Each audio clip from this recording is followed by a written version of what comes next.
What if there was a secret that if you knew would make a huge difference in your business, not only this year, but all through 2025? Do you know what the secret of life is? No, what? This. Your finger? One thing. Just one thing. What's the one thing? That's what you gotta figure out. Well, before we look at the one thing, let's look at the one thing that is not going in our favor, and that's interest rates. So the 30-year fixed rate mortgage, now at 6.9%. Your rate may be different. You could be paying different fees, costs, all kinds of different things. But when you look at the trend, wow, look at this jump up. This is just wild. I've been doing lending for 20 plus years, and I've seen some big moves.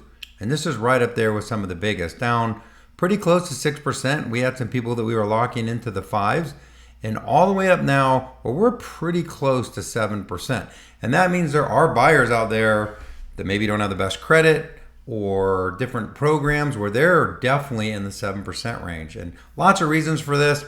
Bond market's being shorted. Rates tend to move up on an elevator, come down on a stair step, kind of like this. Same time, you're looking at unemployment. That's in check. GDP looks good. Inflation's on target with what the Fed wants, which means that the Fed might not cut as much as they could, which is actually driving rates up. Now, I did have a real estate agent ask me, what should I be telling my clients about rates? And I would say, I would say nothing, because if you get in a rate conversation, which we have all the time, it opens up a whole can of worms. Everyone's rate's going to be different.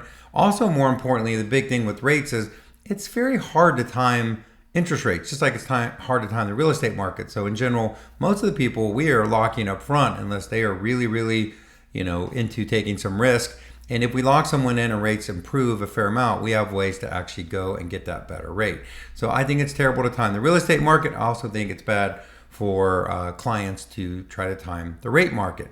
What I can tell you is that right now, loan applications are down, and it is 100% driven by rates. So that's kind of the star of the show. Last video, I covered the magic rate, which is right around that 5.5%, which is for sure. Every time we get below 6%, mortgage applications jump. Now, before I get into the one thing too, I really like data because look, anecdotally, things do seem a little slower. Inventory's going up. Some realtors are busy, but a lot aren't. And I like to just look, what does the data say?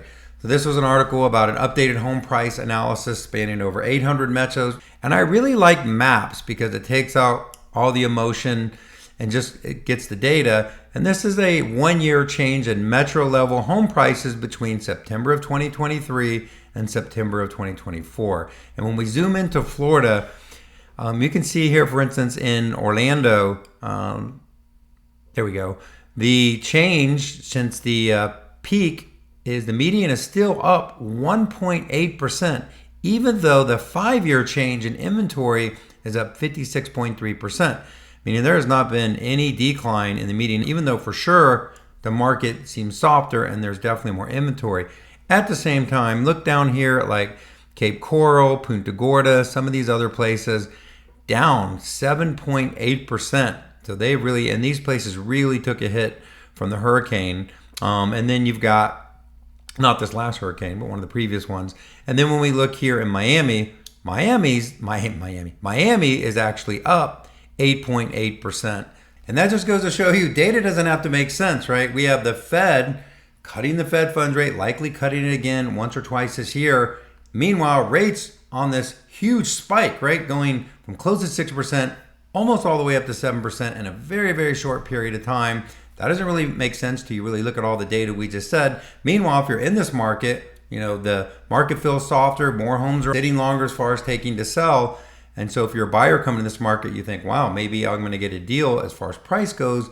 And that's really not happening either when you look at the median price. Now, there are buyers that are getting advantage by buying this time, as far as getting terms and things that I think make a bigger difference that I've covered in other videos, but the numbers don't really have to make sense. But they do, again, provide an opportunity for buyers, I believe, in this market. So what does my crystal ball say when I look into 2025? Well, one, disclaimer, don't get your financial advice from me, but I believe rates will get under that 6%. I think they're going to be closer to the 5.5, but there's no way to know for sure. I think if you're a buyer, it's going to be a good opportunity to buy over the next 3, 4, 5, 6 months. If you're not waiting for a major price correction, I think that is the opportunity, not for the price correction, but for you to get great terms. I just had a buyer get a buy down, meaning the seller helped the payment get really, really low compared to where it would be with current rates. Also had a buyer get all of their closing costs paid. We did a loan program that had no down payment. They got into the house for literally no money. Those are the kinds of things that can happen right now for your buyers that are qualified and looking to buy. Now, what is the one thing, right? What is the one thing that we should be doing? You might say, I should be calling my past clients. I should be doing more social media. I should be doing some mass texting. Here's the answer, and this is not from me. I've had many coaches over the years, but one of the things that a coach told me that I always think about when I'm designing my business, the different parts that we're going to be going after to grow our business is, most people end up with a bunch of half-built bridges. What does that mean? It means they start saying, hey, we are going to really go after our past clients in every way possible. We are going to zero in on our past clients and get all of that business, which is a great place to start. They start doing that, and then somebody's like, yeah, but you are not doing enough videos on Instagram. So they start doing some videos. And then someone else is like, yeah, that's all good, but did you know you could upload a custom audience into Facebook and target a whole bunch of people, run an ad campaign, create a landing page, and generate all these leads? And then you're like watching videos and do that. I know I'm guilty of doing this. And the truth is, the answer is just do one thing well. If you do one thing really well, it is going to pay off in a huge way. And I think that is the big mistake that I see agents doing and myself doing, is trying to do too many things at one time. The agents that I see that are really knocking it out of the park don't have 42 things that they do well. They have a few key things that they repeat again and again and again.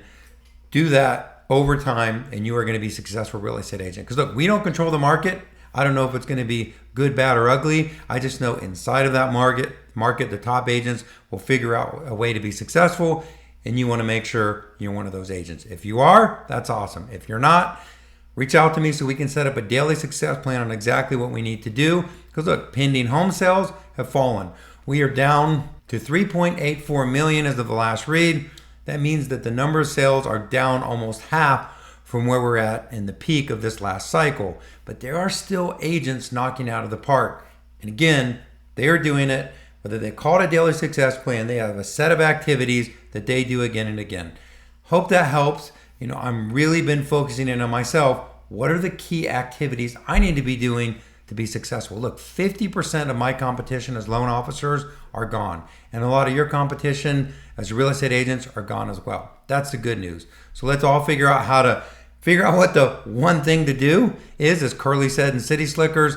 And I think we'll all be successful both in 2024, 2025, and we are going to keep looking at the data.